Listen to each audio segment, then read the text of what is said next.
Hey guys, Mint and TK coming to you from the future. We recorded episode 1 a while back, but we didn't actually do anything to introduce ourselves. No, we did not. So, in episode 1, we go back to the past when we both began our driving careers. Mm-hmm. We speak about that. It's pretty embarrassing. It's quite funny. Not as cringy as expecting. Yeah, it's quite not as cringy as we expected, but hopefully you guys like it. Mm-hmm. And so, Episode 1 in a multi-amount of series episodes. yeah, to come. infinite. We're going to have some guests on. We'll get Pete the Russian in, Mm-hmm. episode 2. Yep. Get some guest appearances in from some overseas guys, maybe. Get some guys from down south up. Yep. That'd be cool. So, you're about to listen to episode 1. Episode 1. We'll catch you later. This is from the future. Signing off. Peace. Peace, bye.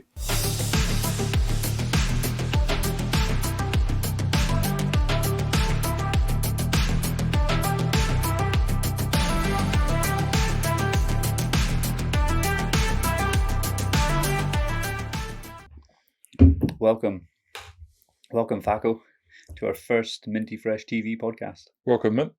Thank you. The Chronicles of No One Fresher. So, suppose better start at the beginning. Yeah. Back in the day, I was never going to be a boy racer, basically. And my mum and dad were not dead against it, but used to ask, like when we used to go like round town and stuff, we'd see like a boy racer, and they'd be like, "Oh, you don't want to do that, do you?" Like, nah, I don't want to be a boy racer. Like, why would I drive round like towns doing nothing? Why would you do that? And then got to like, would have been 16 probably. And then a guy at school passed his test and was just like, "You want to come out my Nova?" And I was like, "Oh, give it a go." Went out, yeah, boy racer, pretty much straight away. Yeah, pretty much. Was just like, this is what I need. I need to get a car, make it fast. And it didn't start like that though. My dad basically got me a Nova through my auntie, and it was a 1.2 swing. A swing? Yeah. Oh, damn. Yeah, man. So carb and everything. Was it? Like, carburetor, car, choke. You learn how to drive during one of those, eh? Yeah. I don't think I've even ever seen a swing. A swing version. I've seen the saloon. One of my mates had a saloon. It was a hatch. It was a hatch. But it was like a special edition, like swing. You know, like you get a merit. Like the trim. Yeah, like a trim edition. Yeah, so it had like tartan seats. And Tartan seats. I'm trying to think what else it had. Not much. It was basic. Like it was a Mark 1, so it was pretty basic. And then, like modified that. Built other ones, bought other ones. Was that the one that you could pull the hazard light switch out, turn it upside down, and push it back in? Yeah. Start. So like true? The Mark 2s used to be able to turn it around and like switch the ignition on. That, you couldn't do it in the Mark 1s. I don't think you could. But yeah, pretty funny. Sick trick. Yeah. So that's how they used to get stolen. Yeah. Because folk used to just do it and just. So was it meant to do that then? No. No, like a factory option to like if you lose your keys. Yeah, factory option. Remote start. Oh man. So got into Novas pretty heavy, and then like guys at school I was with were like really into them, and then basically turned into a full-on boy racer every Friday, Saturday night, out driving around the town. Like getting stopped by the police for stupid stuff, not even stuff I'd done probably. And then that's usually how it goes. And then basically got a job. Finally got an apprenticeship, got a job, and then with the company obviously came with more money, and I could afford to buy someone else. So did the usual upgrade up to a Corsa. A Corsa. Yeah, yeah. Bought it from a dealership. Got ripped off completely. It had been crashed. I never knew. And it wasn't until we took the door strips off, because I didn't want the door strips on the side, like the black rubber door strips. Oh, yeah. Took a strip off. It was fine. Like, just clean it up, give it a rub and everything. Then go on to the other side. Same deal. Heat it up a little bit. Pull it off. I just pulled the paint Oh, in a full strip. nice. It was nice. That was a good start. That car was cursed, though. Was it? Definitely, yeah, definitely. Yeah, ran over a chick in Edinburgh in it. Oh, nice. Yeah, like my mate wanted to go buy this super duper Nova from like Edinburgh somewhere, and was like, "Oh yeah, we need to go. It's like this, and it's got all these things." And we turned up. Basically, it didn't have any door locks, no ignition barrel, and we said to the guy, "You got a V5?" No, don't need one of those. You can apply for them. It was like, nah, let's go home. So we drove home, and then on the way home, basically, I was driving around a corner. Chick walked out in front of me with it. I didn't even know it was going to happen, and bang, Ooh. windscreen smashed, bonnet Oh, smashed. damn, proper crash. Yeah, Oh, like right, bad, okay. bad, like. Was she alright? So it's pretty, yeah. How was she? Was she alright? She was okay. Yeah? She broke her arm, Oh. but the usual cop scenario, turned up, breathalyzed. Yeah. Just in case, just so you know, if she dies, you're going to be in trouble. Mm-hmm. Like, is she going to die though? Well, I don't know. You don't know. She's off to hospital. I was like, what? Fuck. You know what I mean? Like freaking out on the phone to my mum. Like, my mum said she'd never heard me so like panicked and worried. Where was this? all my Edinburgh? life. Was that it? Was this Edinburgh? Yeah. Oh. And the police were like, you can't drive on the road with your window smashed, obviously. But I was like, I'm gonna have to get the AA to come and get me, and like I don't know where I am. So basically waited like 7 hours for the AA to turn up. And then got my car taken to Autoglass, and it was literally around the corner. Oh, no. And the guy was like, you could have well drove here. So, learn my lesson. Drive on the road with broken windscreens. But you couldn't have avoided that then, surely, if she just jumped out in front of you. No, not at all. No. She, like, basically there was a bus coming towards us, and it was coming to the bus stop. And her and her mates, obviously late for the bus, and they decided that they would, like, some of her mates crossed the road, and then she stopped and looked. Oh. And then she obviously thought, oh, maybe he's not going that fast. And she just, like, it was a 60-mile-an-hour road. Yeah. And I was doing 35. Okay. And then when the police came, we're like, oh, your skid marks are like this long. And I'm like, yeah, because I was going slow. Because I didn't know the road. And then also seen her, like, double taken. So. Lucky. Yeah, big time. Big time. Yeah, that car was cursed. Got broken into like 3-4 times outside the flat, like when we lived in a flat. Got the door bent back, and stupidity that I left subs on show. Yeah. So of course it like Junkieville around there, pretty much. Yeah. Crashed it into a wall on holiday with my folks, and I think I worked out how much finance was left on it, and basically sold it for how much finance was left on it. It was like 700 quid or something. Just got rid of it, like ditched it. And then the Japan phase started pretty much. Begun, changed your life. Well, yeah, pretty much. Pretty much, like, I kind of knew what I was wanting, a Civic, like some kind of Civic. Didn't know which was the best one at the time. Looked into it. Oh, VTIs are like pretty fast. They're basically an EK9, but not an EK9. Like even then, like the money was strong for EK9s. Like 10k, like easy. Like I couldn't afford that, so it's like for an EK9, yeah, 10K. Yeah, it was strong money. That was probably 2005, maybe. Probably would have been, 5 or 6. Yeah, so strong money. I'd put up a post on a forum. Remember those forums? Put up a post in there, basically looking for a VTI, any color, like decent mileage, whatever. And a friend of a friend of a friend basically was like, "Oh, my brother's selling one." It's like, all right, go check it out. Yeah, looked around it. Was like, oh, pretty cool. Like I'd never really looked at them before, like not properly like that. So it's like the seats are pretty cool, and like the dash looks cool, and like it's a Civic hatchback, is it? And then he's like, "You want to go for a drive in it?"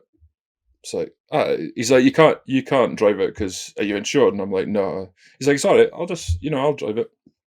So he drives out this road and onto like North Anderson Drive, and just ripped it in like second, third, fourth, fifth, and I was just like, yeah. In my head, I was like, yeah, sold. like VTech, man. Like, see, the first time I heard VTech, I was First just time like, hitting VTech. oh man, Yeah. addictive. Game changer. Yeah, definitely, definitely. So yeah, I bought that, and then like I don't know how long since then I knew you. So I suppose it'd be around about. It would have been early on in that because I modified that car straight away. Like putting that stupid scope in the exhaust that was loud. I think when I first seen that car, it had split wheels, had red wheels. Did it? Red wheels with a was it red with deep dish? Yeah, there were that spun super meshes. Yeah.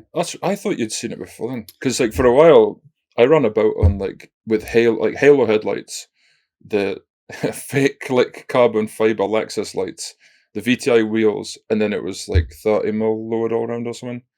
It wasn't that wild. Is that how you got it? Yeah, like within a month of having it. Oh, you did that? Yeah, I did that. Yeah, I did that within a month of having it. And I don't remember all that. I think I remember the halos.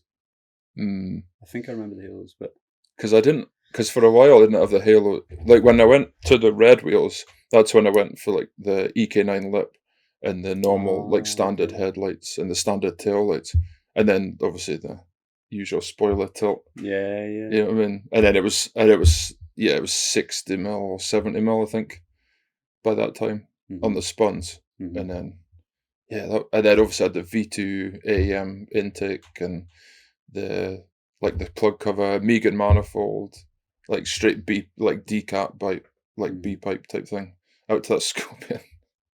It was so loud. I remember it. Yeah. It was when you and Wyndham were like, "Come into town and come and see us." So I drove up to the top of School Hill, and you're like, "Go on then, floor it." And then the video was just like you and him going, "Oh my god, so loud." Yeah, it was good though. It was loud. Well, that Civic was good though. That was a good Civic, yeah. It was decent. It was a shame.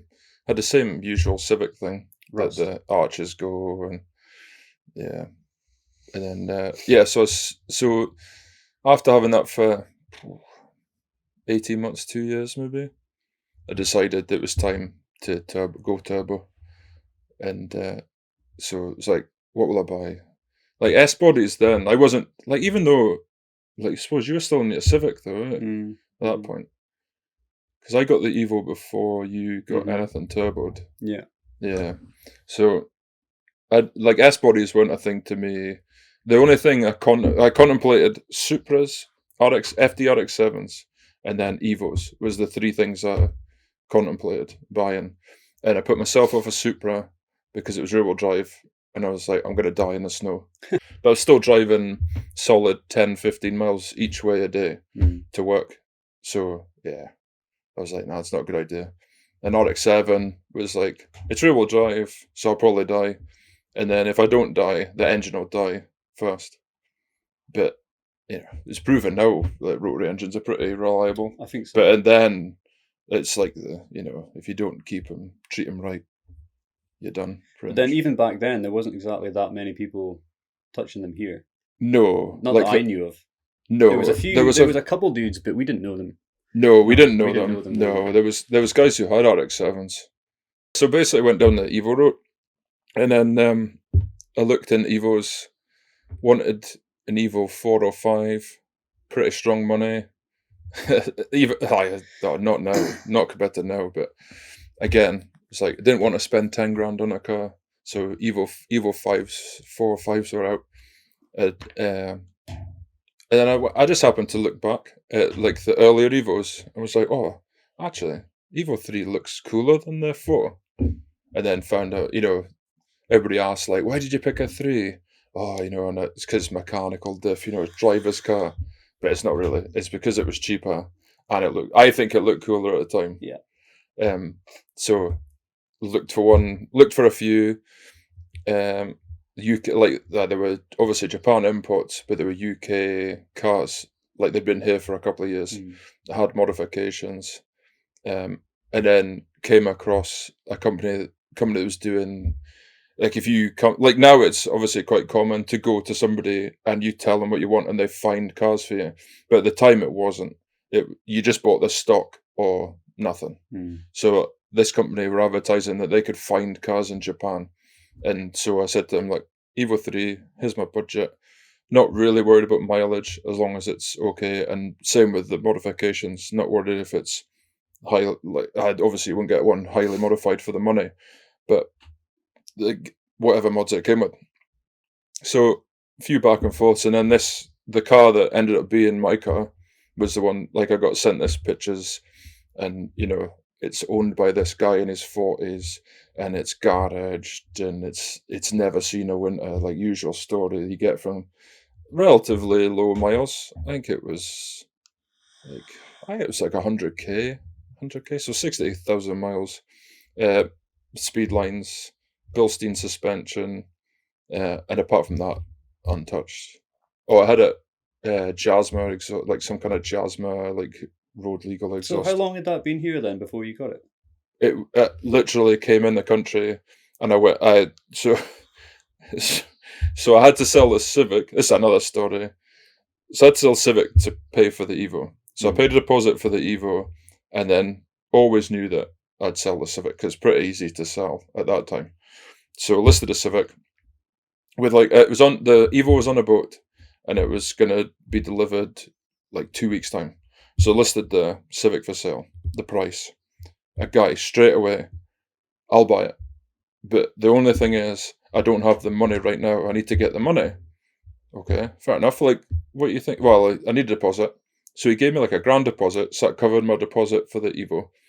And then he had to pay more money, obviously. And he kept saying, right, I'm doing like shifts this week, shifts next week, the week after, so I'll get the money. So he got paid every week. So he'd give me money every week, which is a great idea, but I didn't have like 8 weeks to wait for the car to come. Right, okay. So I kind of started putting the pressure on him a little bit, and I need the money, and it, true to his word, he would send me money, and then right at the so it got to the point where he was due me like, I don't know, £500 to say, look at, to get the car, and this was like on the Monday, and I was picking up the car on a Thursday, and like traveling down to like Leeds to get it. So I said to him, I need the last bit of money. Oh, well, I won't get the money till like Monday. I'm like, dude, I need the money. Like, I have to pick the car up. Yeah. Okay, let me, speak to my dad. Okay, so he speaks to his dad. Nah, he's not giving me the money. I've taken too much money off him, like over the months or whatever. And I was like, no, dude, you don't understand. I need to, like, I didn't have any money to buy the car either. Yeah. Like, it was in the day when I was skint, and I was just basically paying, like, whatever. So in the end, his dad buckled and gave him the money, but on the proviso they had to work 24 hours the day before. And at the time I didn't know, and when I met him I found out his dad owned like loads of corner shops in Edinburgh, and basically he was working the corner shop for his dad, like serving customers, and it was open 24 hours a day, and he would normally do 12-hour shifts, but he ended up doing 24-hour shifts because his dad was just like, oh, if you want the money, you'll do it. And he did it. Like, he did it. Did he? So yeah. So yeah, like, went down on the Thursday. Like, the idea was, we'll go to Edinburgh on the way, drop off the car, Laura will take me further down, and then we'll come back with the Evo. So that was fine. Down to Edinburgh, down to his house, drops the car off. Usually he took it out for a drive, made sure he was happy with it. Too loud. As a surprise, huh? Did you not tell him it had an exhaust on it? I told him it was quite a loud exhaust, Yeah. but I don't think I think it was the loudest Civic that I knew. It was so loud. It was so loud. Like, my mum, if I went to her mum's house, she would hear me like 3 miles away. It was so loud. It's so, how I never got stopped for the noise. I got stopped for window tints and stuff like that, but how I never got stopped for the noise, I had no idea. It was so loud. So yeah, I dropped off with him, and then everything sorted. Left his house. Me and Laura go to McDonald's to get food. It was like 7 in the morning at this point. Like, right, we'll get some food. Go to McDonald's. Come back out. Go to switch our car on. Wouldn't start. Like, no way. so panicked. Like, it like won't even. It's just clicking. It's like this must be the battery. No, not the battery. I didn't know at that time. I was pretty rubbish at mechanical stuff. At that time, I was still an apprentice. And basically worked out the starter motor was jammed, so we're like hitting it with like branches from the tree to get it to start. And in the end, I spoke to another guy I knew, and he was just like, "Oh, if you stick it in gear and like push start it, you don't need the starter motor." Oh, okay. So push start it. Poof. Car starts up. Happy days. Sister Laura, just go. Don't stop. Just drive. Don't switch it off. Yeah. Just drive. Went down to Leeds or Bradford to wherever it was to pick up the car. Car was alright. Looked around it. They had sent me pictures. There was little bits of rust on the roof and stuff like that, and just like marks on the wheels. But no, it was genuinely alright. Took it for a drive though. Got on boost. Instant misfire. Oh. Like, what? Come on! You knew I was coming to get the car. Have you not checked it? Yeah, we drove it, MOT'd it. It might just need plug leads. Like, okay, but like, would you not fix that before? Yeah. But you'd think they would, considering you think they would. Yeah. You think they would. But me being stupid and it's an Evo and it's time to go home. Yeah. I just took it. I just didn't go you could boost it a little bit, but anybody with turbo cars knows, as soon as you lose a bit of spark or whatever, that's it. Yeah. That's it pretty much. So yeah, drove it home. I think the shenanigans of that Evo later on are like for later on. I'd say. I had that car a long time now. How many years you had that now? 2007, so it's 21. 14 years. Oh, damn. 14. In fact, 14 years like this month. Is it? Yeah. I think it was the 5th of October I picked up. So is this the longest you've had a car then? Oh, the car? Yeah. Hands down. Like, yeah, without a doubt. I think the longest before that was maybe the Corsa. Had that 3.5 years, I think. Yeah. Because I bought it on finance over 4 years, and then so it had like 3 months to go, and I just basically paid off. Well, sold it to pay off. Can you do that? Yeah. Yeah. I thought that, yeah, like technically you can. Yeah. As long as you tell the person you're selling it to that it's got finance. Yeah. And like, because I was selling it so cheap, and I was selling it to like this guy who knew like people I knew kind of thing. Yeah. He just went, as long as you make sure it's paid off, and I just basically sent him like text messages, like photos of stuff, like the paperwork that was signed off and stuff. So it was alright. That's sweet. 14 years. It's been through a lot, like. Yeah. That car's done some things. Like. But it's cleaner now than it was when you got it. Yeah. Overall. Yeah, overall. So you've definitely improved it. Yeah, obviously very different. Well. Unlike my car. Well, yeah. Yeah. Well, speaking about your cars. Yeah, my cars. Come on then, let's hear it. So my first car was a Civic EG3. Civic 1.3 DX. Oof. Single cam. Non-VTEC, no rev limiter. So it just revved all the time. I bought that car as my first car because I didn't want a Corsa. Yeah. Because we're in Alford, everybody had a Nova or a Corsa. Yeah. Nobody had Jap cars. Yeah, it's like typical farmer thing, is it? It was. It was like, it's like Turret. Turret was the same. Yeah. Yeah, exactly. Nova, Corsa, Fiesta, Saxo. Totally. Was that Saxo, was it. Yeah. And if you had a Japan car, you were the boy. Yeah. Like if you had an Evo or a Subaru or even Civic, you were the boy. Like. I remember when I used to work in the co-op, or it wasn't co-op then, it was all days before the co-op, but when I worked there, before I had a car, there was a dude that was younger than me. He would come in and he would tell me that he was going to be getting a Corsa SRI or something, SXI or something, some Corsa. And he told me that when I got my Civic, he was going to thrash me and all this sort of stuff. And I was just like, there's no way this Civic's going to be thrash so you in much. Mexico. Yeah. Of course. Yeah. But it just made me determined that I was going to get a Civic and it was going to be fast and it was going to be awesome. It was just going to be, it was going to beat this guy's Corsa a bit. And was it all it was cracked up to be? No, it was really slow. It was so slow, but it was cool because it had the split. Oh, split hatch, yeah. So that was cool. You could sit on that and stuff. You could park up, sit in the back. But yeah, so then when I got my first oil job, I had the car to get to the oil job because it was obviously 25 miles drive, and I just got that car for that drive.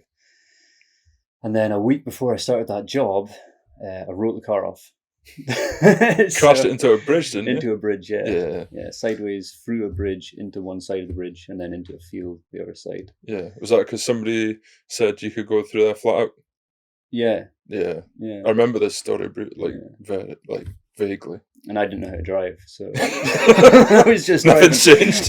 No, exactly. I was just driving fast, so I had no concept of anything to do with tires or wheels, no brakes, or nothing. So yeah, it was a super basic car. Touch it, just turn it in. Hope for the best. And it was just it oversteered a lot into that bridge, and then did like a 360 or something. But yeah, put it into the field, and then I was sitting in the field, and I was all upset because I just crashed my first car, and I loved the car. Yeah. But I had to go to work on Monday. Yeah, I bet your dad was happy. He was raging, yeah. He was pretty pissed off. So he took me to Finston Mart. And then he was like, right, we're going to buy a car. It's not going to be a Civic, but we'll buy a car. Yeah. And I got a Clio. 4-door Clio 1.9 diesel. Oof. I think that was like on a Friday.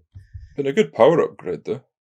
Yeah, it was torquey. It but it was a Clio, and it was burgundy, and I hated it. But anyway, I had it, and I think on the Saturday, I drove into the airport to go pick somebody up, and it overheated, head gasket failure. Oh, so it typical died. Renault. Yeah, so it died there in the spot, so it lasted an afternoon. So then on the Sunday, we went back to Finston Mart and sold it again. So it lasted for a weekend. But on the plus side, we knew Dad was friends with a guy at Sandy Fanes. And we had told him, obviously, when I crashed the car, that I was on the lookout for another car that was the same as that. Yeah.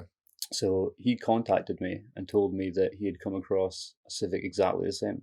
So it was white. It was a Glacier 1.3 model. I crashed one. I crashed one. He found it in a field. Yeah. No, this is an immaculate one. I don't know where he found it. He must have found it somewhere. He found it and got it up the road, got to his garage, and then we went straight in to see it, and I bought it. And it was near enough exactly the same as my first one, but it just felt slower, even slower than the first one. But it was injected, those ones, or the carburetor. Carb. Yeah, carb.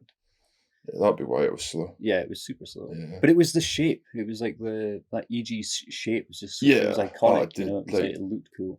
I wish I'd thought about it long before now about EGs, because the shape. Like I was into EKs and I liked EGs and like EFs, but like EG, like if you find one now that's clean, it's ridiculous money. Yeah. And I went through 2 tailgates at least on one of them just because they'd rotted through. Yeah, typical Honda, like arches rusted. Yeah, the car didn't last long, but it was a good car though. I liked it. I can't remember the order of which Civic I got next. I think it was the EJ9. I think would that be right? The EJ9 hatch, silver one. Remember I had that silver one? No, you bought that? Or was that after you got that when you had the EM1? Was it the same time as the EM1? When the EM1 did it not go down south to get the engine work? Yeah, it did. So then I would have. So you must have had the same time. The EG and then the EM1. Because that came from Torque, didn't it? Yeah. No. The EM1 didn't come from Torque. Did it not? That's where it went. Oh, that's right. Yeah. So yeah, I had the coupe. I think it must have been when I had the EM1 that I met you, wasn't it? Yeah, definitely. Because like Civic Sports Club and Civic Sports Club, that type of things. Because I was thinking back, obviously, for this, like when we actually met, and I can't really remember, but like Big Nick's, I definitely met him at like Macro. At the Macro, there was a Macro car meet, and it was, I can't remember. These were back in the days when I used to go to meets. Yeah. All the time. Like stand about in a car park for 7 hours. But yeah, I think it was the Macro. Like I can't remember if it was the first time I met you, but the first time I met Nix was there. And like I don't remember meeting Nix, but Nix remembers me because apparently I was an arsehole to him. Oh, really? Apparently. He said, that's what he says. He says something about he was on about an exhaust manifold or something. He was speaking to me. And I was like, "Hi, cool." And it basically, didn't really take him on. But that's strange that Nick's thought that. It's funny. It's funny how he remembers that and I don't. I don't. Well, I never knew that at all. I don't even remember the first time I met Nix. No, I can't it's remember funny. that. But then the scene was so much bigger back then, anyway. So Yeah, there was it's like if you were friends with 4 or 5 people, they might not have a clue who like somebody else. You know, like I was mates with 4 people, 5 people. They'd have no clue who you were. no. They'd have no clue who Nix was. But then with you came like Jay and other people, Yeah. and with Nix came other people like Herman. Herman, yeah. And then obviously I had mates. But then also, if you think about it, we didn't have social media. No, like forums was it? We had really? forums. We didn't Like have social. forums. We didn't have the media Yeah. like today. No. So we only had the forums, and it was only a case of we'd speak on those forums before we went somewhere, and then when we got home at night, we'd log in and say something. Yeah. That's how it was. We weren't at the events logging in at the forums on our, Yeah. and typing up stuff. We were at the forum. Yeah. It's like, we didn't have that. No, that's it. So EM1. EM1. So It's the coupe brother of the VTI. Well, I suppose they're both VTIs, technically. yeah, it's a VTI. Yeah, technically. Yours a coupe, mine was a hatch. The main reason I bought that car was because I remember the conversation I was having in the car park in Alfred, and I was in the was it in the EJ? I think I was in the EJ.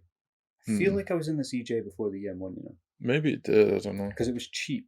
I just remember the time you took it to Fobbs's unit and you wanted to lower it, and we snapped the bolt off. Yeah. And then you had to drive. That's right. I had to drive it home with a snap lower control on bolt, which obviously didn't go very well. Was that not because it snapped when I was driving it? Do you not remember when I was driving it into town, and then I was in through that twisty section before Den Echt? Remember, and the lower control arm snapped, and I had to plant the car at the side. Maybe that was. I can't remember. Did me and Fobbsy look at it like to take the bolt out? I think we did. We went. That's probably not a good idea. And then just it's pretty tough. Left it and I drove it back. Yeah. I think that's exactly what happened. Good times. Yeah, that was sketch. That car was not very nice. It wasn't good. It looked cool because I did the lip and the spoiler. Yeah, and the wheel. You had the EM1 wheels on it. Oh, so I did have the EM1. Yeah, that's what I'm saying. Like you must have the EM1. It must have been after then. I don't know. I can't remember. I've got pictures somewhere of my car, your EJ, a yellow coupe, which I think was either was it Scotty's or Wyndham's. Yellow coupe. Yeah, there was a yellow coupe, and there was a white coupe as well.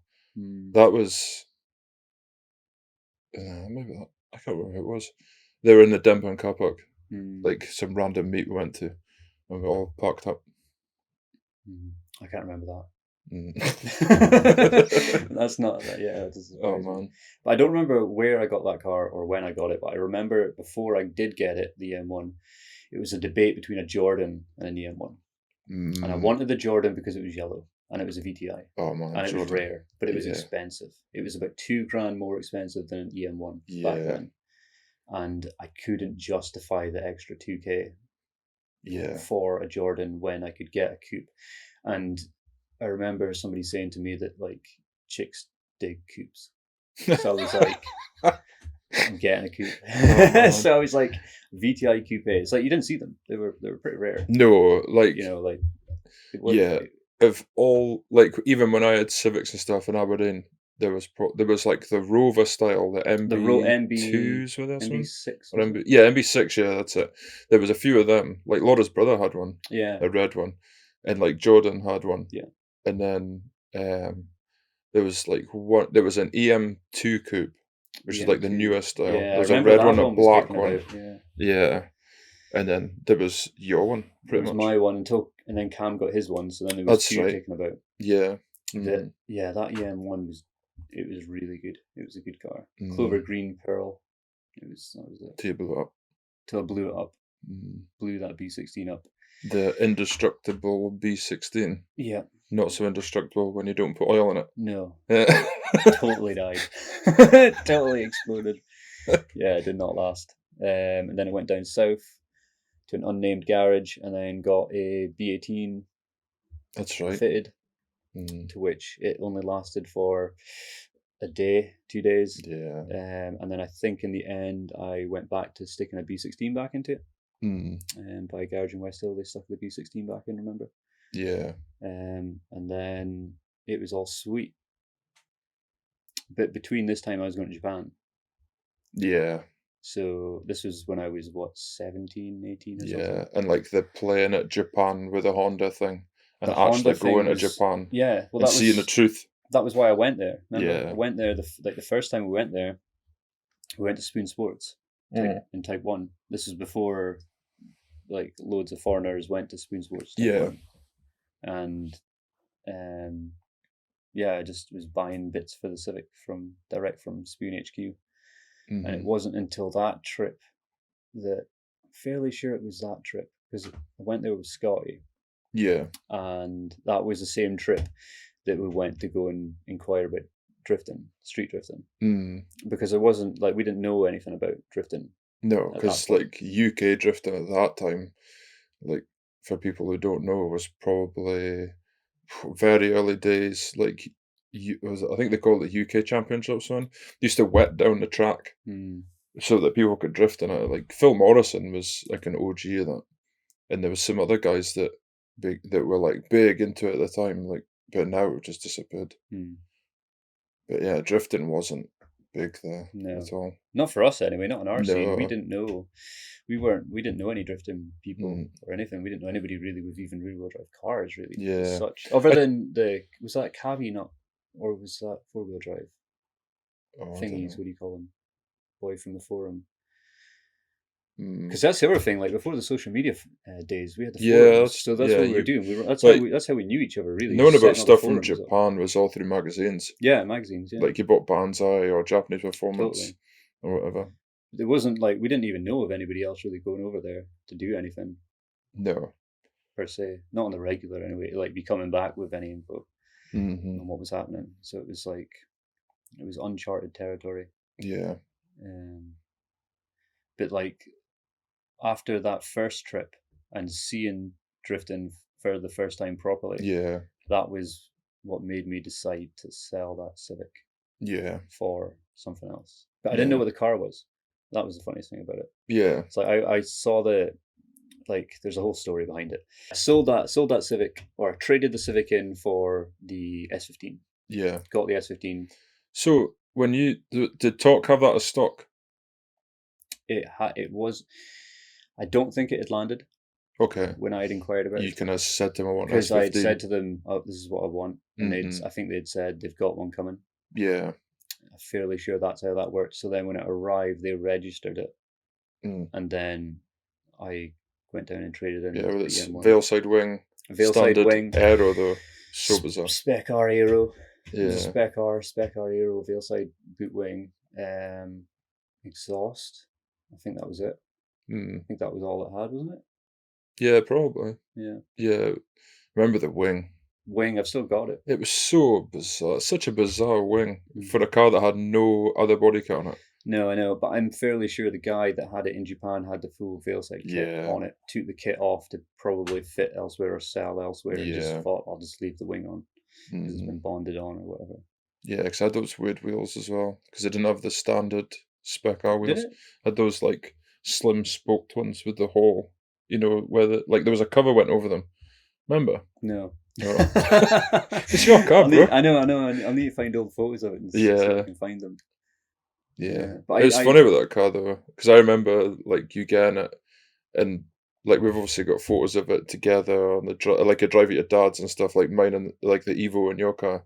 This wasn't a car I ever wanted, but then what, the S15? But then when you had it, I was, because it's funny. There's more to this, like, but whenever you bought a car, I never understood why you bought it. No. But then you had this vision in your head somewhere that was like, this is what it's going to be like. It's like with the MX-5. It's like with the Chaser. It was so, like, I understand why you want to buy a Chaser. Like, I want a Chaser. Or I wanted a Chaser. Because I can't afford it now. But I never saw the vision that you had. Like, you had a vision way beyond what any of us, all of us, could see. And it was like the S15. It's like you bought this S15 with a Gami Veilside wing. No, it looked awful. Yeah. No, when I got that car, it looked awful. But you knew, like, what you were going to... Yeah. Like, you already had it in your head. And that's because you'd probably been to Japan and seen what you wanted. Yeah, I seen exactly what I wanted. Yeah. I was like, I'm getting that. I remember literally saying, I don't know what it is, but I've got a photo, so yeah. I can show people this photo, and somebody is going to know what it is. And once they tell me what it is, I'm going to get that. Yeah. It's so funny it was an S15 though. But it wasn't even Oh, an was it not? S15. No, that's the funny thing about it. It was a S13.5, Ah, which I didn't even know, because I didn't even know what a Sylvia was Yeah. back then. yeah, because you I weren't was like into it. 17. Mhm. I didn't know. But the dude, like, he was really nice, this Japanese drifter. He just put on like this private show for us, just on the streets, just doing donuts. Yeah. And that was just, it just sold me. I was like, I need this car. That car is amazing. It's like, sounded ace, just looked sweet. You Yeah. could do stuff that Hondas couldn't do. And I was like, wow, Yeah. that's amazing. But yeah, I drove like 12, 13 hours down in the Civic to get that. Yeah. And Down to then Talk. So drove back up. from Aberdeen to Devon, it's literally the opposite end of the country.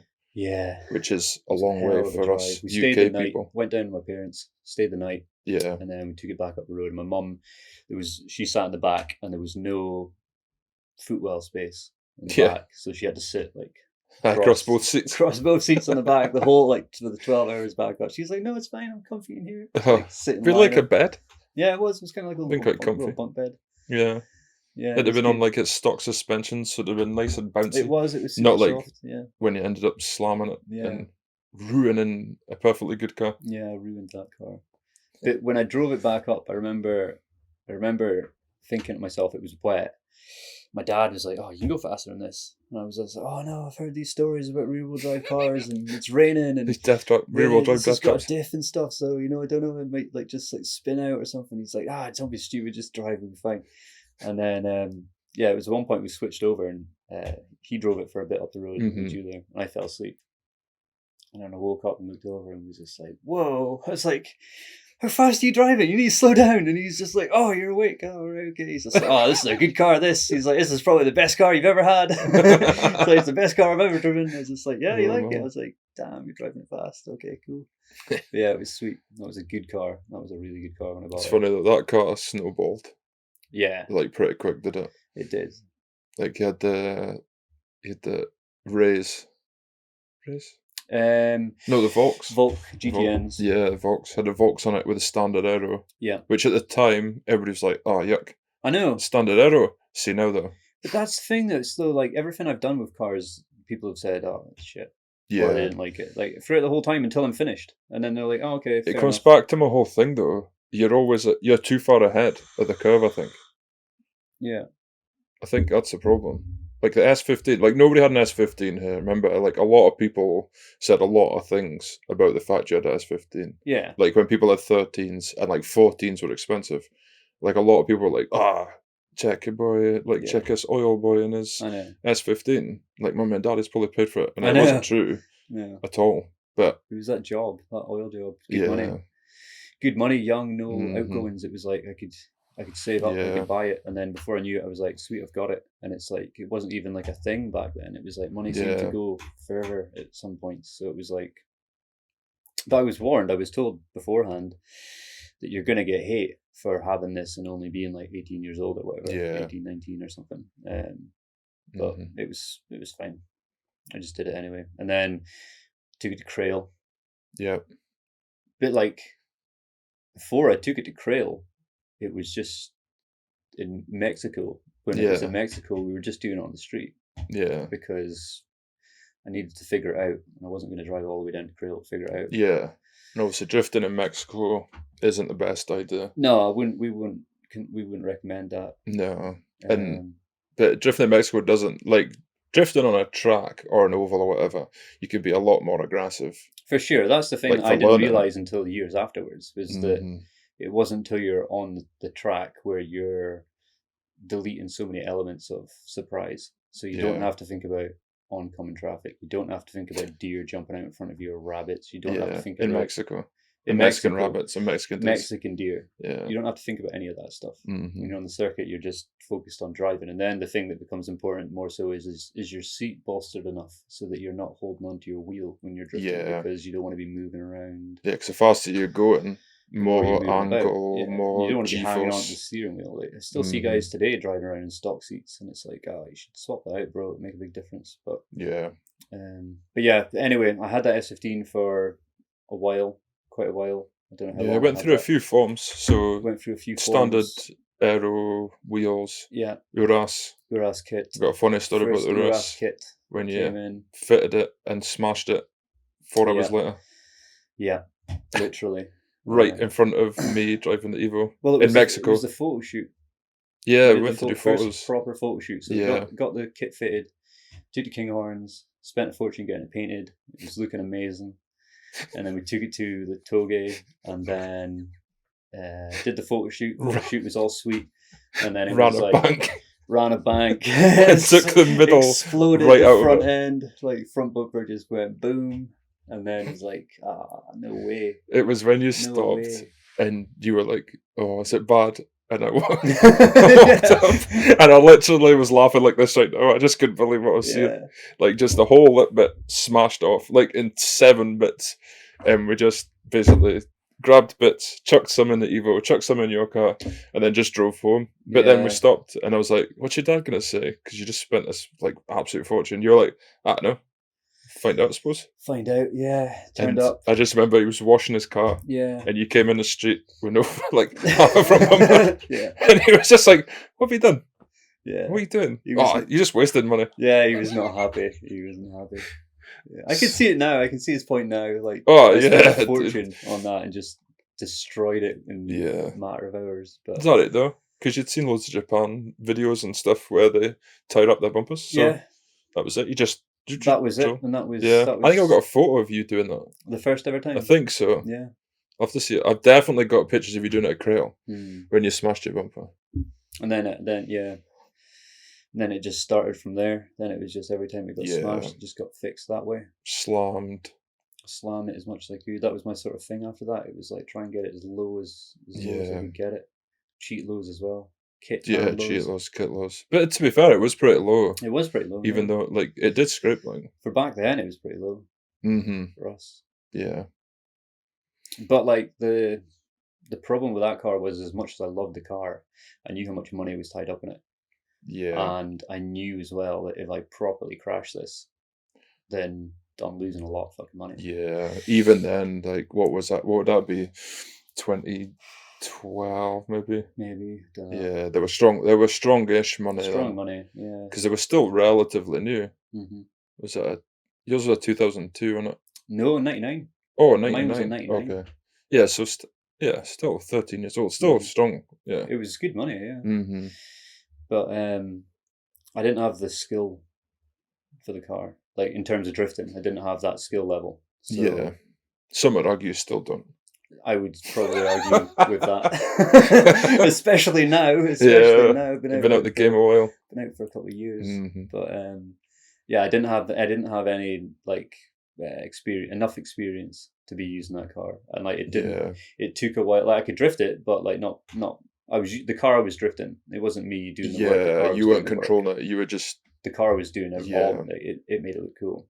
Yeah. So like, I thought I'd take a punt and I remember doing research with Scotty actually about MX-5s. I was thinking, I was looking online. I was just like, "There's nobody drifting these things. Like, why is nobody drifting these things?" Yeah. Like, See. you know, Bit of I was the just curve. like, I couldn't understand why nobody was Yeah. drifting these things like in stock form, like near enough stock form, like stock engine. I was like, surely these would be good. Like, surely, like they're cheap rear-wheel drive, 1.8 engines. They should be good. Mm-hmm. And the only information I could get back then was a guy that I think I don't know if it was BDC or what comp it was, but he was a UK drifter who had an NAMX5 with an SR20. And he was the only dude doing it, but he had an SR20. So I was speaking to him, and he was saying to me, "Oh, the stock engine's not that good for it unless you put a turbo or swap it with an SR or something." But the car is quite a capable car. So I was like, "Meh." I reckon I could probably make this car drift. Like, I think I could get this car to drift. So I sold that S15. Yeah. And then bought an MX-5. Then bought the black one. Bought the. Did it? Was it the? Black It was the one? black one first one. That was the one that was rotten. Well, that one didn't do anything because it was rotten. Remember, it was so bad. It got dragged out my driveway. Yeah. Scrap. Backwards. Yeah. Yeah. We tried to fix it a little bit. I remember that that wasn't when we fitted the diffuser to, was it? That was a red one. That was the red one. Yeah. And because that was black it the black one? The black one was a UK one, and then my Yeah. first Unos there was a red one. So Was it the black one the import. one that lost the captive nut for the suspension. I remember, and we had to cut the suspension arm Yeah. open to rescue it. Yeah. But yeah, I'll remember that probably for the rest of my life. I think It was what 7 it was hours. I'm never getting back. I think I bought that car and then had suspension, and we were going to slam it, but we couldn't get. When we tried to get the standard shocks out, it was a disaster. Remember? Yeah. And I think we managed to get the backs out and then just said, "Fuck it, we'll just leave it," because Yeah. something happened. It was either way. I remember it sitting on its horse. Yeah, and I remember it being on your mum and dad's drive, and it was just wrecked, like the rust. I've got photos of it somewhere as Yeah. well, like it probably like in It some was folder rotten. somewhere. It was so rotten. So rotten. So then, But they were cheap, so I just bought an Unos. Yeah. I just bought a red Unos at the same time, and bought the Unos, Yeah. and was just like, sweet, this is a good one. I remember getting that car as Yeah. well. Took the Evo to go and get it. Did we? Yeah, because there's pictures of us coming over the Lact. Oh, okay. Or where, was it Lact? I can't remember where I got that from. Lact My or memory She? is shot. I think it was She maybe. Was it? There's because we went and got it from that guy down the road, and then we took it back. It was like the borders, remember? Oh, okay. So you don't remember, do you? No, I can't No. remember that. I can't remember. My memory is actually better than I thought. Yours is better than mine. Yeah, because it had impulse on it. Yeah. Yeah. Yeah, the 5-spoke Yeah. impulse. Yeah. Yeah, that was a good one. That was a good Unos. That was a Mhm. good one. Roadster. That was the original Bozo. That was the Bastion original we had. Bozo one. That's the one where I had, like, by this point, I had been to Japan who knows how many times. Yeah. I had been involved in the scene over there. I had, like, met all, like, random drifters, seen, like, Bo Suzuki style, Shakoten style. It was, like, kicking off over there so much. And it was Yeah. just like, wow, this is insane. Like, nobody in the UK is doing this. So I was like, I'm just going to, like, Bo Suzuki style my MX-5. Like, why Yeah. not? And it was just because it was, like, the way I seen it was every single car I think I've gotten, it goes through, like, a first few stages of just being shit, looking terrible. Yeah. But it's like comedy value almost. There's like a few comedy steps, a few shit steps, and then eventually, like, to get to that end step where I'm happy with it and I know what it wants. So, like, in between there, it's like I'll just do whatever Yeah. comes. So it's like, yeah, I'm just gonna stick on this. Like I knew I was gonna get, like, at some point I was gonna have a kit on that MX-5. But, like, beforehand, I was just like, what can I fit? Oh, I can get an MR2 lip. I'm gonna cut this Yeah. MR2 lip in half, cable tie it together, and stick it on the front. This is looking a bit janky. Like, this is Yeah. looking a bit I remember when you were in Japan and you bought the wheels for it. And Bought I the remember wheels you for it, yeah. messaged me or phoned me or whatever and was like, I bought wheels. They're like 14 by 12 ET minus, like 95, like ridiculous, Yeah, it was ridiculous nuts, minus yeah. offset. Yeah, and I was like, they're not going to fit though. And you're like, yeah, that'll be fine. Yeah, because, like, at that point, Al was like the kind of guru Oh, in that sort yeah, of stuff, and I yeah. had contacted Al. Need to get when I was Al over on in- here, like, yeah, Al yeah. would be in here. I got Al on the forums and was messaging him from Tokyo and said to him, "Look, I've just stumbled into this up garage and it's got, like, these watts and Yeah. these long champs," and I was like, the specs are whatever. I think it was like my ET 8.5s minus 23 or something. Minus 13 and minus 23. And I just said to him, I was like, they're 4x114. I was just like, can we make these fit the MX? Will these fit the MX-5? And then he just said, oh, we'll make them fit. I was like, sweet, sold. Yeah. So I'll just buy them then. Went into Up Garage and then bought all 4 of the wheels with tires. And then it was Yeah. just like, right, how do I get these home? Yeah, you carried them like across Yeah, Tokyo. I carried them all over the Yeah. place. It was like an absolute ordeal getting them even home. But it was a less than 40-hour delivery service back to my house. So I got them shipped back from Japan. Yeah, they were back before you were back. Yeah, they were Yeah. back for me. That was Shaz that shipped them back. Rapid That's speed. right. Oh man. Yep, and then we got them back, put them on the car, and then was like, yeah, they don't fit. Need a lot of work to make these fit. So it was like arch roller. Well, it was a pole. Yeah. Just rolled, but we got them underneath stock arches, Yeah. and then had to take it to work the next day, and it was like, yeah, this doesn't work, Yeah. like, at all. Like, it's To be fair, it was before like we understood tire sizes and stuff as well. yeah, for And sure. that if you fitted, you know, a really like tight tire, you could probably get a wheel to like probably creep in an inch. yeah, Mm. yeah. I didn't really know what I was doing. I still don't really know what I'm doing, but got a better idea. Yeah.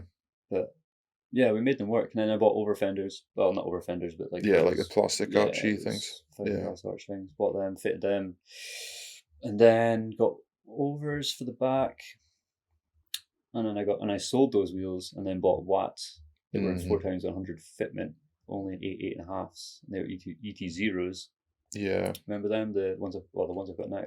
Yeah. So I fitted them, which meant they weren't as like Bosu Soku Mhm. style, like extreme Yeah, because the offsets. overs, they were the Project G stuff, weren't they? No, No. that was the skirts. Skirts Yeah. and roof wings Project G. Those overs were, I don't know who did those overs. Because that's when you paint the car like that mint green colour. Yeah. Yeah. That was when I got those 15x8s, 8.5s. Yeah. Because I was like, yeah, it's like, it looks mad, but it's not where I'm going with it. It was never where I was It's going funny with it. The though, wheels looked when cool. it became that mint green car, like it was totally different. Like if you took a photo of the red one and a photo of the mint green one, I went, yeah, they're the same car. You'd be like, nah, no way. Yeah. You know what I mean? And it's funny because it like, Because that red one went purple, remember? oh, that's right, it was matte purple. was Yeah, matte that's purple. right. Because yeah, That was when I was experimenting with matte paints. yeah. I painted, Experiment. resprayed the whole car with matte paint and was like, wow, that actually worked. Yeah. And then it was like, I wonder what happens if you lacquer on top of a matte. Yeah. And that's how I ended up with a mint green, because I was like, well, it's super cheap to buy all these rattle cans Well, yeah, in because matte green. you got lacquered by Dunk. Dunk Yeah. lacquered it, yeah, and then it was just like, oh damn, it's like gloss. It's come out gloss. Like for what that cost me, that was so good. Yeah. Like, and it looked really nice. Like, Yeah. and it was never finished. I never treated it afterwards. It just No. blown over, No. and it came out real fine. It was cool. Like when it was purple, that's right. With the Crail, the pictures of Crail with no front wings, no bumper. Yeah. Yeah, like Yeah. yeah. That's a car that ended up getting kickflipped, didn't it? Yeah. Yeah. So That's another story. sold that car to Danny. Yeah. That was Danny's first drift car. And then you kickflipped it. Because why was that? What did I have? You must have had the Chaser by then. Well, I bought the Chaser, and then I think I imported the Chaser over, and then I think I sold Danny the MX-5 as his first drift car. No, you did have the Chaser because I drove the Chaser home after you flipped the MX-5. Yeah. The Chaser and the MX-5 were at the same event. Yeah. Because I was drifting the Chaser and he was drifting the MX-5. That's right. Because that's when, I got the pictures of you coming up the pit lane with like your tyres completely off and the car yeah. was just like crabbing up the road. Yeah. I got a photo of that on a wall. Yeah. It's a photo I took. Is it? Yeah, I think it's so. the same photo. I think so. Yeah. Yeah, that was the same event. And then that was the end of that car. That event. Yeah, when it was green though, when we did those photos, remember in town, and we did the when it had that decent front lip and stuff. Rig, the camera rig thing. Yeah, like they were good. They were good photos. Shark nose style MX-5 looks sweet. A while back, a few months back, I found them and I was like, oh, I wonder if I like re-edit them and see how they look. Yeah, and actually, the photos weren't great. That was the best that car looked. When it was 100%. Like it, again, being ahead of the curve, you took Lexus lights and tinted them red, which nobody thought of. Yeah, had a roof wing, boot wing. Yeah, that was sweet. Yeah, it looked good then. Yeah. But then I had the yellow one. Remember the one I painted yellow? Yeah. That was silver that I bought for £400 with a smashed front end. And then I bought that Garage Vary front end. Yeah. Fitted the Garage Vary front end, which then turned into like an FC almost. And then with the built-in buckets. Built-in buckets, inspiration. which is where the inspiration came for the whole Gundam Aero NA kit, which is funny how that turned out. Yeah. But I had that car. I sold that car to Fraser. Fraser bought that car. That's right. And then Fraser got rid of that and then bought his MB, which is a Gundam MB. But yeah, when I barrel rolled that NA, I should just tell that story. Yeah, that's maybe for another time. Like, you reckon? Yeah. Should maybe go back a little bit because obviously we've got probably Chaser. Chaser, yeah. So Chaser. Yeah, so I got the Chaser through Power Vehicles. Yeah. So the idea with that was you were going to have a car in Japan. Yeah. Yeah. So I don't know how many times I've been going back and forth there, but I was going back and forth maybe 2 or 3 times every year for years. And I was going to Ibisu, didn't have a car. I was going to events, Matsuris, decided I needed the car. So saved up some cash and then decided I'm going to buy a Chaser, GX 100 Chaser, because I just thought it looked sweet. It was like a Japanese BMW. Yeah. Didn't really know a great deal about them at that point. In all Again, when you look back at time, like I was looking at, you would see in pictures of Chasers or JZX chassis, like whatever, like Mark IIs, whatever, or 90s, like 90s, 100s, 110s, and you would look and you would be like, oh man, so cool. But like, how would I get one? Hmm. Like they weren't attainable here at the No. time. Like I remember went to Jai that time. Mm-hmm. Oh, there was There was one there, was the one white there, one there. I yeah. remember we rolled in. It was like white with I think Body Club P1s or something on it. I've got a photo of that. Yeah, so, like, yeah, that's the first time I'd ever seen a chase in real life. It's the first time I'd seen one here. The only reason I really knew about a JZX was because of Andy Gray, Mm, the Power Vehicles. yeah, So when he was taking me out in hot laps and that thing, I was like, this car is amazing. Like yeah, 1.5J, 600 horsepower. And yeah. it was just like, wow. Like just, I needed that car. Like that car was just epic. Yeah. And then the only, like, so I just said to him, I was like, I need to get a car for Matsuri. I need to get a car for G1 GP. This was when I was over there. And I just said, I'm going to be going home, get some cash together or whatever, and then give it a shout. So then he was at the auctions with Emily and then phoned me up like 3-4 in the morning and was just like, yeah, I found this chaser. Might have a diff. Oh, I don't want to take the risk. And I was just like, okay. I was like, well, I'm happy like if you are. And then they were like, well, I don't want to take the risk just because we don't know for sure it's got a diff. We'll give you a phone back. So all right, okay, cool. I phoned me back. I was like, okay, we found another one. It's definitely got a diff. I was like, okay, cool. He's like, it's got a bucket seat. It's got a front mount. It's got some coilovers. It's got some wheels. I was like, that sounds perfect. And he's like, it's going to be like an extra G&a half or something. I was just like, all right, okay, well, hang on a second. I was like, shit, G&a half. I was just like, right, where do I get a G&a half? Like lying in my bed like 4 a.m, like on RBS. I was like, I'll apply for a loan, 1.5G. Oh, it's in my bank. Sweet. Phoned Andy back and was just like, yeah, right, so we're good to go with that. And he's just like, all right, sweet, nice one, I'll get it. And then that was it. I got it. He shipped that's it how from, the debt continued. Yeah. Or started. Yeah, that's how it started. Yeah. Getting that. Yeah. And then, yeah, he moved it to Ibisu, went back to Japan a few weeks later, a few months later, or whatever. And then it was just sitting there waiting for me. And I was like, no way, this is my car. Like, oh damn. And then like all I thought about was, I'll do the G1 GP, see how I get on, do the Matsuri. I'm not going to go OTT. I'm not going to crash it.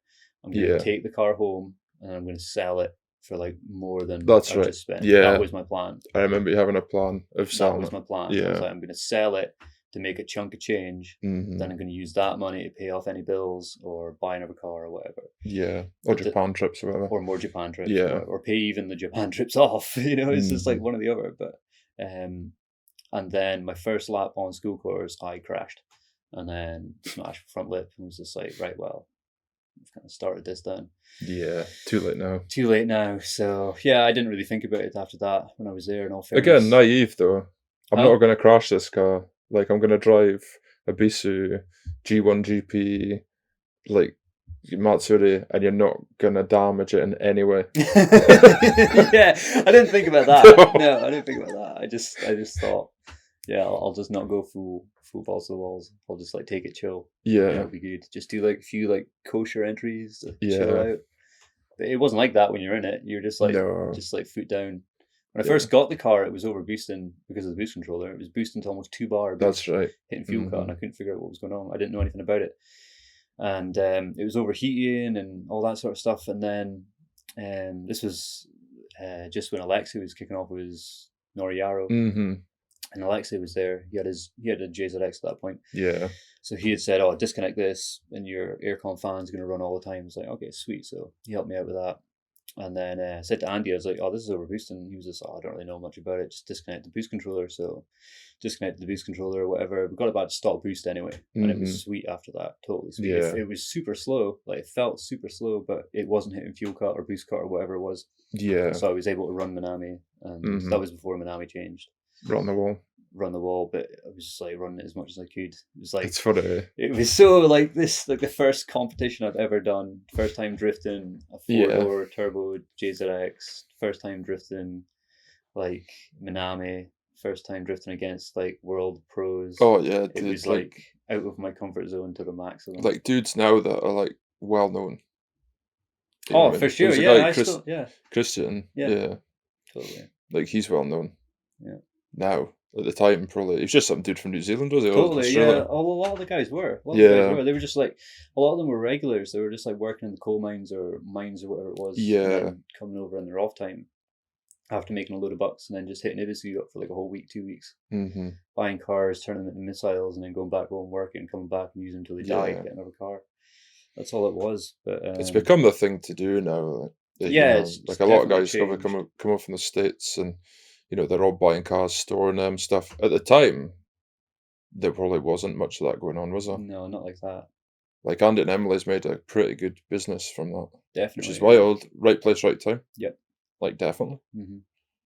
Again, like I met Andy years before, like when he was still in Edinburgh, and he was importing cars at the time. But he was obviously had dealings with Japan, but he wasn't living in Japan. He was here, like it was at a show. Yeah. And I remember speaking to him, and he was just like, "Oh, I'm going to move to Japan and do like export cars and do import." And I was just like, "What?"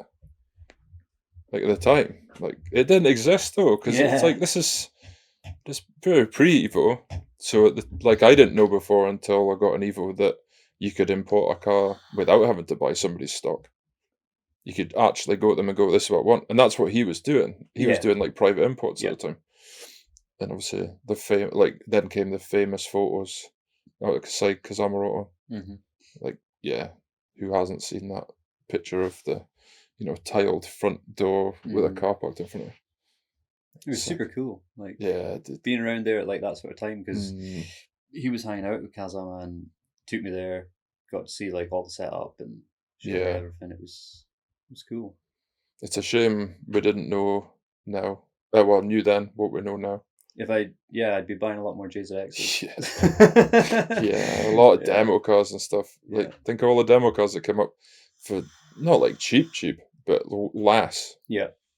And now, Christ, you couldn't even like a demo car comes up now for sale. It's stupid money. Yeah. Like Harlow Jap Motors that are selling down south. They had Sunline Racing's R34 GTR, like time attack car. Crazy money. Mm-hmm. But then you can never build that car. Like you couldn't build a car for the money it was selling it for. No. So it's crazy money, but not crazy money when you consider how much it would cost to build that car. Anyway, we're getting off topic. Yeah, we're off topic. So rewind a little bit because we've gone full tilt into chases and evos. But before then, I suppose around the Civic time, we basically, Minty.Fresh became a thing, didn't it? Yeah. It was, so your part of it was you wanted to be a crew like the American Honda teams. Yeah. Yeah. Yeah. So Risky Devils. Yeah. All those sort of dudes. Yeah, that like, sort of thing. I saw influence of that. It was yeah. like we need some sort of team, crew, collab, something going on here that's like gonna kind of bind like-minded people together and create mad content, mad stuff. And like the Mint obviously comes from your nickname at school, so it was Minty.Fresh. Minty.Fresh. Why was it Minty.Fresh? Why was it Minty.Fresh? I think I remember you telling me something about school that it was Mint, and then it was like, oh, he's Minty, and then he's like Minty.Fresh, and that's how it come about. But well, I don't really remember. That's a shock. All I really remember is that the reason why I got Mint as my nickname. Yeah. Which I'm not going to put on this. Yeah. But don't want them to know your government name. Yeah, you can't let them know the trade secrets. Yeah. Minty.Fresh, I think it was just like a natural sort of thing from like toothpaste. Yeah. Stuff like that. Yeah, trade secret. We're basically a toothpaste company. We're a toothpaste brand. Yeah. Yeah, that's us. With leaves everywhere. But yeah, I don't know. It just kind of it just worked. I don't know. I just kind of ran with it. Yeah, because then Minty.Fresh was just a crew. So Minty.Fresh crew. That's what the Minty.Fresh crew was like the original thing. Yeah, and then if you're part of the crew, and Herman and G. Yeah, and if you're part of the crew, they had the leaf. That's how the leaf came. Exactly, you had the leaf. Yeah. You had the leaf, and it was always at like a squint angle above your exhaust. Yeah, like the Shocker, like the Honda Shocker. And it didn't really matter what car it was, as long as it was Japanese. No. Yeah. As long as it was kind of like, I can't even think if we like, maybe if our friends had a non-Japanese car, it would have a sticker, but people wanted stickers after that. Like as soon as we started doing this, people wanted stickers, and it was like, we didn't say that non-Japanese cars. No, we didn't. It was just because we were all mixed. There was no rules or anything. It was just because that's what the cars that we had. Yeah. We just all had Japanese cars. We were interested in the Japanese cars. So it was. Yeah. So for you, it was like S15. I was in the Evo. G had an Evo 5. Evo 5. Yeah. Herman had a 5. J had the supercharged Lexus. Supercharged IS200. Yeah. And then there was like Cam with the EM1 for a time. Then he got the then he got the S13. PS13. Yeah. Or PS13, yeah.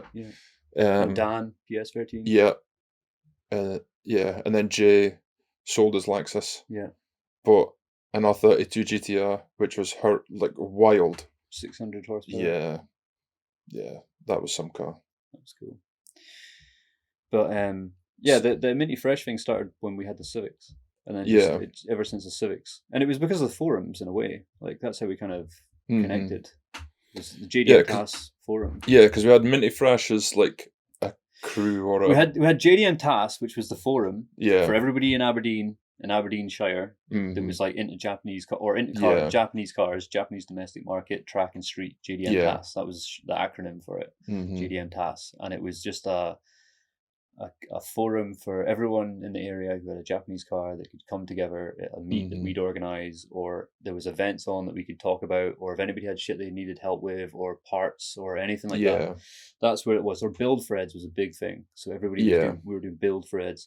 But then Minty.Fresh was like the sub-private part of JDM. Yeah, it was like the crew. It was the crew where like the OG members who had been in it for years, best friends or whatever, had like their own subcategories where we could just chat shit.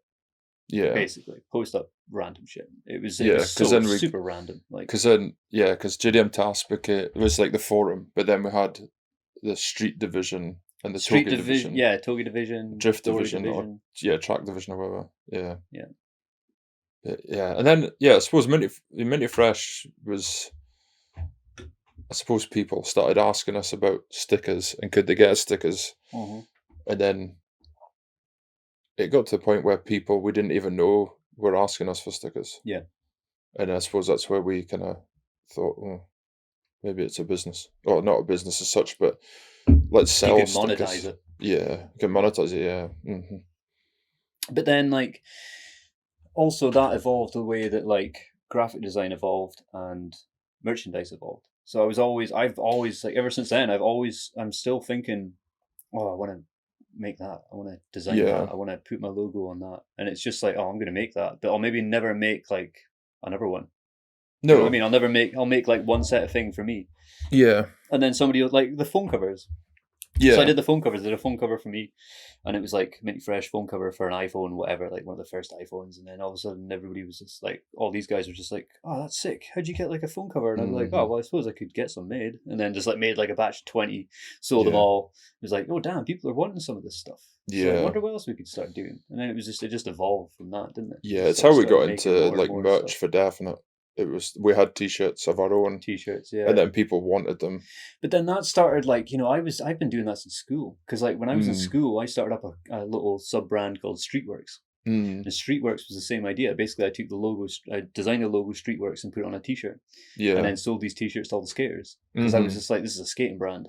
And like we were like skating like locals, so all the local skaters want like a Streetworks t-shirt or whatever like that. Yeah, because to totally throw back, obviously, you know that most drifters, people who are into fast like cars like us, either skated or BMX or whatever. Bladed, so I skated, snowboarded, extreme sported. Yeah, it obviously draws a certain type of person for sure. Yeah, so and I always grew up with that.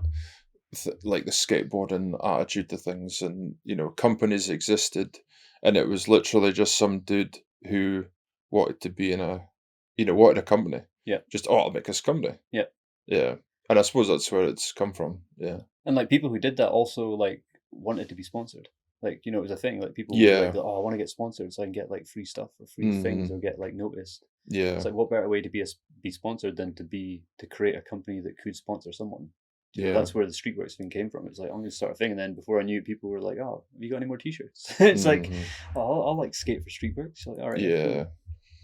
And then Minty.Fresh evolved. Like, I didn't evolve into Gundam Aero, but like no one fresher came along because that was like our tagline, wasn't it? It was like no one fresher since '86.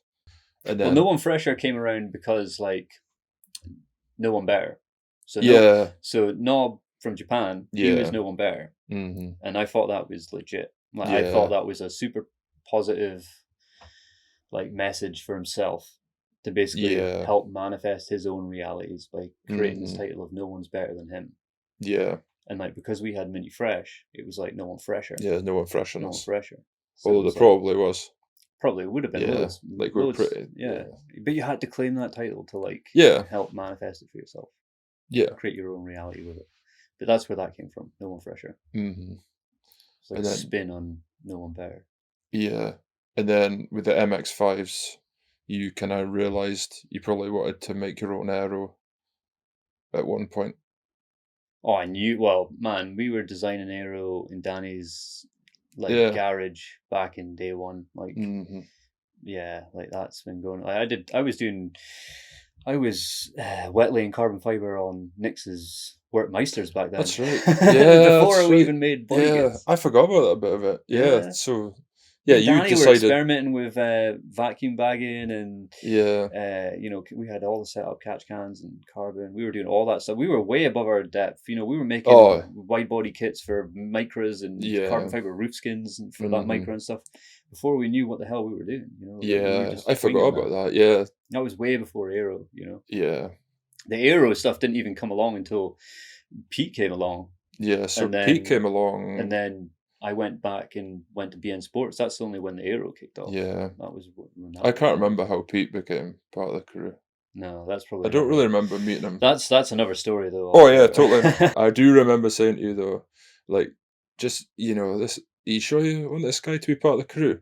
Because like he's only just appeared out of like nowhere, and you're like, yeah, he's cool, and I was like, I don't know, like you need to just chill out a little bit, just a little bit.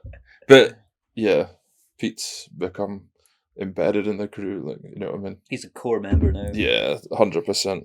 Like Core member. yeah, Yeah, he's some boy. Like we'll bring that on. Yeah, we'll bring him. we're gonna on in a get Pete future in. episode. I'm gonna get Pete in at some Yeah. time, and he can tell us his story. Yeah, too But- right. Yeah, so the aero, so wetline carbon learned valuable lessons, I suppose. Taught me a lot. Yeah, Cost me a lot. gosh. Cost me a fortune. And then got into the aero game. Yeah. Although, yeah, got into the aero game, Yeah, fell into it. fell into it, Tripped into it like a rabbit hole. and then yeah, big rabbit hole.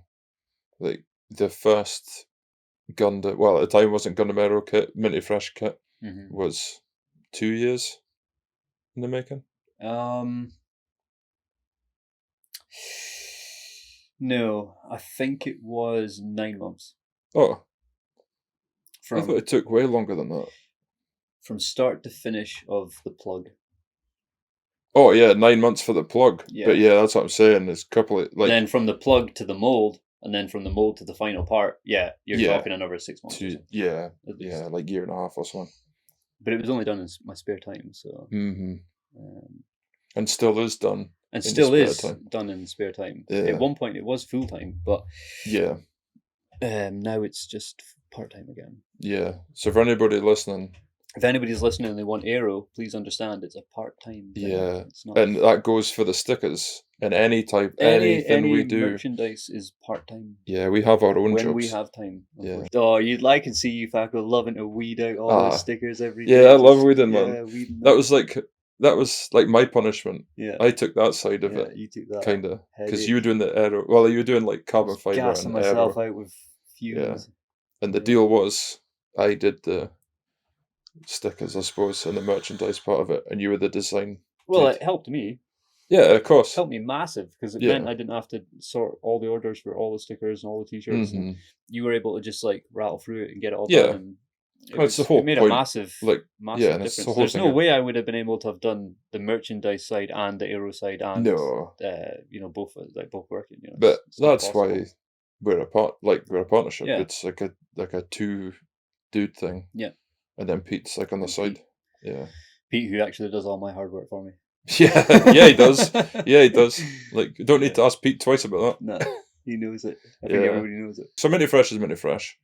No One Fresher is our tagline, title, website address if you want to be into it. And then Gundam Aero became the thing.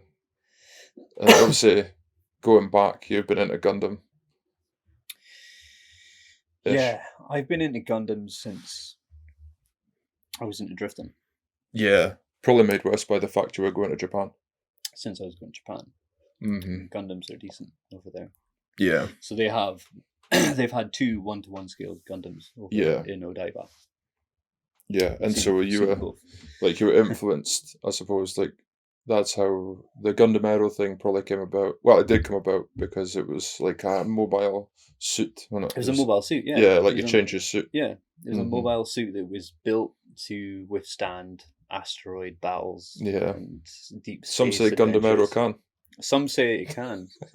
I've seen Mark Webb's body kit after he's had like a head-on collision with a BMW and it survived. Yeah. Oh, Mark The Webb. amount of abuse that some of my bumpers has taken and has survived, it's like it's nuts.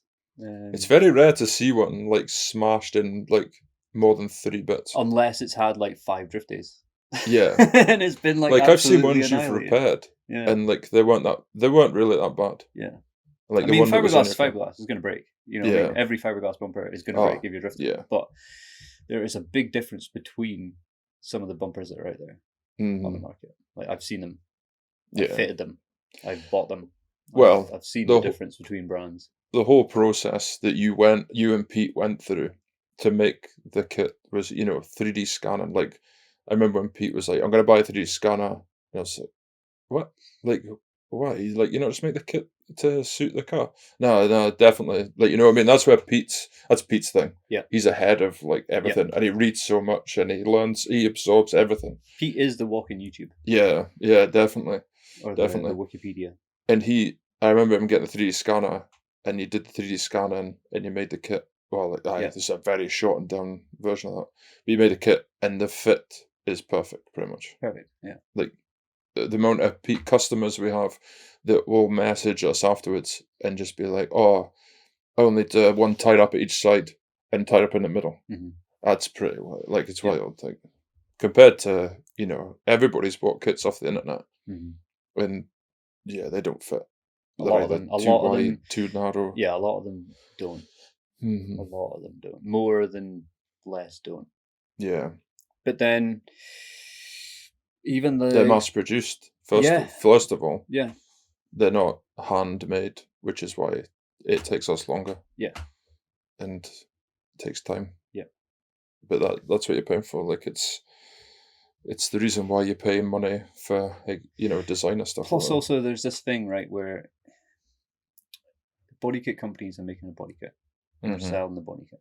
Once they've done that, they're on to the next one, and they're doing that. What I've done since I started is I've looked at all the body kits that's come back to me, because obviously I offer a free repair per kit. Yeah. So if you buy a kit from me, you smash that kit next week in a drift event, you can come back to me and I'll fix it. Mm-hmm. Doesn't cost you any money. Yeah. It's back to how it was. Mm-hmm. You smash it again, then I'll need to review it and work out costs.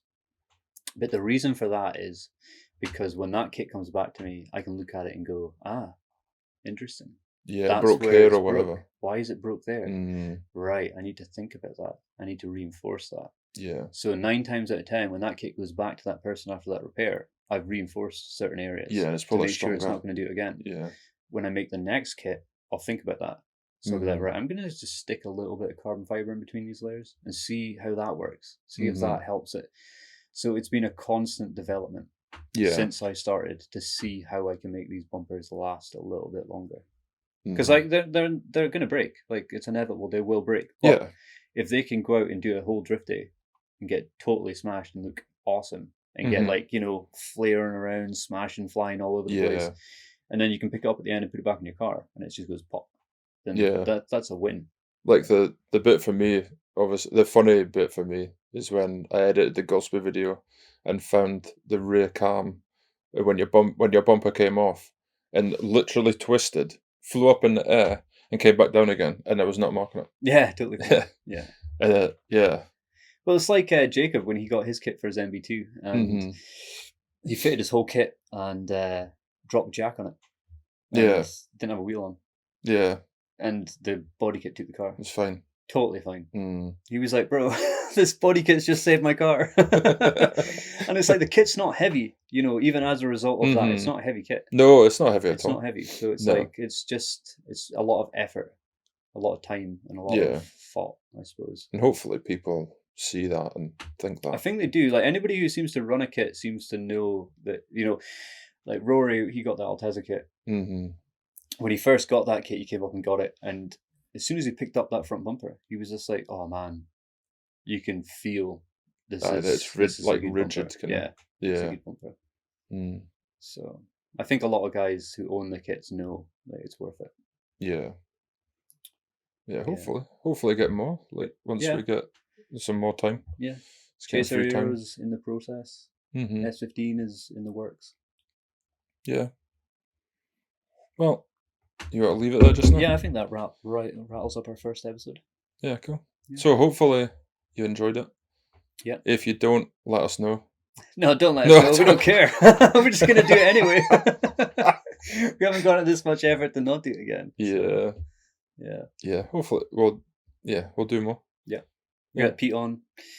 Jites on. I think getting Jites on would be a comedy episode. I think Jites will be an after hours. We might have to do. Maybe. Yeah, I've been thinking about doing an after hours shadow band club. Cool with a few dudes. I've got a few guys on a list. Yeah. Who are keen to come up to northeast Scotland and do a wee chat with us. Let us know about their history. Might be an after hours club. We'll see. Yeah. We've got a few people. We know some people. We know that might be some interested. people. We know a couple of people. Yeah. 1 or 2 people. You can find us on YouTube, Minty.Fresh TV. Minty.Fresh TV. The Chronicles. Featuring Mint and TK. Mint and TK. Episode 1. Episode 1. Done. Peace. See ya.